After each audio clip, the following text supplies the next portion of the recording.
Hello everybody, welcome back to the workshop. So in this video I'm going to be showing you how to take and make a straight fuller. Now this is part of a continuation of this series of mine, or it will be part of this series. If you want to check out the playlist you can, on making these little short bob tooling that you see, or power hammer tooling that you're used to seeing. And I'm making these in several different sizes and arrangements for doing my French Baroque ironwork.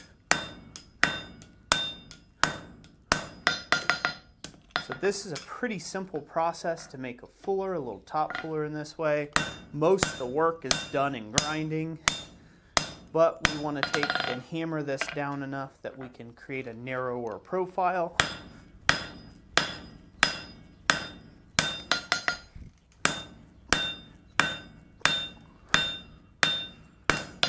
I want to go fairly even from both ends.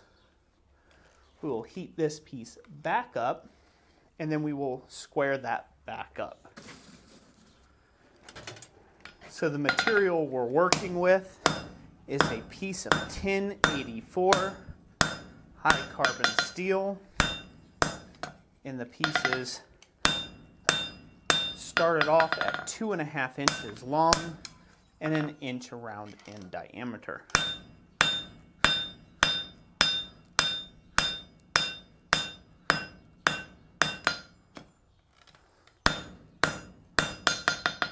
And what we're shooting for is roughly a 3/8 inch fuller at the end of this.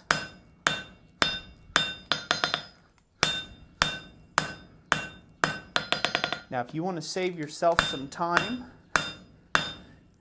in the grinding work, if you happen to have a 3/8 inch bottom swedge that can go in your anvil, you can hit this right in that swedge and form that end a lot nicer. I'll show you how we can do that. And that will allow you to save a little bit of your grinding work because you've already made this fullered here. You can drill this out. This can be done a lot of different ways. It could be out of a piece of a swedge block like this, and you can use the swedge block itself again and drive down into the swedge block the different radiuses and get the right shape that you need.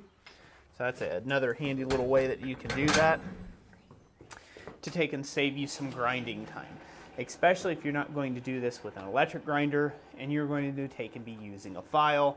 This type of work will save loads of time. If you can pre-form that end, it will save absolutely heap loads of time.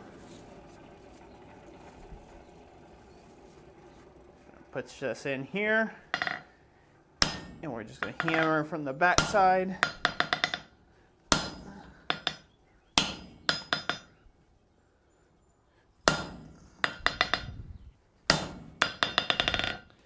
And that'll help push this thing in together a little bit, and it'll help pre-form that 3/8 of an inch long before we get to the grinder. Again, remember to keep it squared up.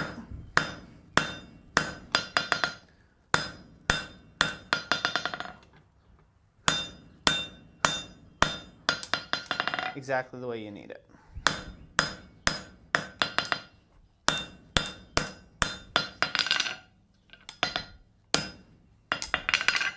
Okay, so we got that bit done. Now it's time to take and chisel in our groove all the way around. So this way we can hold it with a pair of tooling tongs like you see here. And that way we can make a bunch of different tools all to fit one pair of handles or tongs here. So I'm going to go ahead and heat that up. I'll move the camera and be right back with you. Okay. Got to square this up for a second. There we go. It's just a little out of square.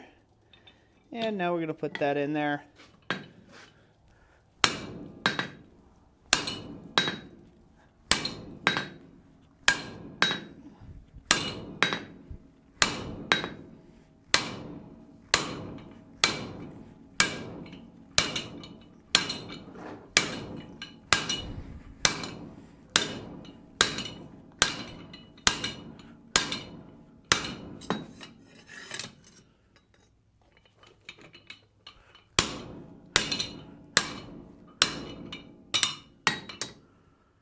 Now we'll check it. Oh, see how it looks here. Boom. There, that'll hold that just fine. That's what we're looking for. So you guys can see probably a little bit of fish lipping happening here right at the front. That'll be easy enough to grind off. And, you know, that was just because we weren't whaling it hard enough at the anvil. But that'll be very quickly and easily ground off. So after this cools down, that's what we'll do next.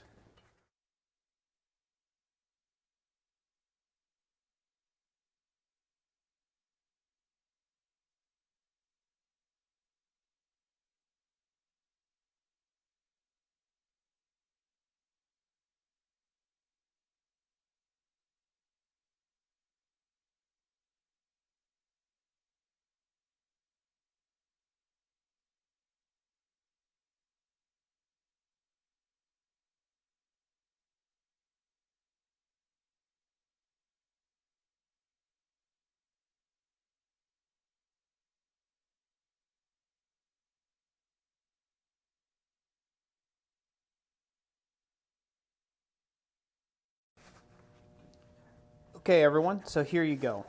Here's the final result. I just do a little bit of crowning on the ends, so this way the piece can be rocked from one side to the other and still be able to be hit and have a straight line of force. And then I also try to take and make sure that I have this nicely radiused. It doesn't have to be perfectly smooth or perfectly polished. We're going to heat treat this, and if you're going to do any sort of finish grinding, you'll do that after you take and do the heat treatment. So speaking of heat treatment, let's go over that real quick. I have a whole slew of these parts that you guys haven't seen yet, that I'll be doing all this in one step, in one video. So this way, I don't make you guys watch this over and over and over again. But at any rate, all this will be available in the playlist that this particular tool here will be a part of. So I'm making all the various different tools, showing you guys how it's done, whether it be these curved butchers that I'm making, obviously straight fullers, and or straight butchers, or even curved fullers. All that will be done. I'll do each one because each one has a very similar result. They're all going to be basically the same. We're going to fuller a little groove around them, but the ends will get dressed differently. When there's a real standout, I'll show you what that end is and how we dress it differently, like in the curved fullers, which will be in the next video. I'll show you that part and how we dress it, and I will briefly go just as a refresher of how I'm doing this little groove right around the fuller, and I can show you that part nice and easy. But anyways, that's where I'm going to leave this video. I hope you guys enjoyed it. Remember to watch the rest of the videos on this series.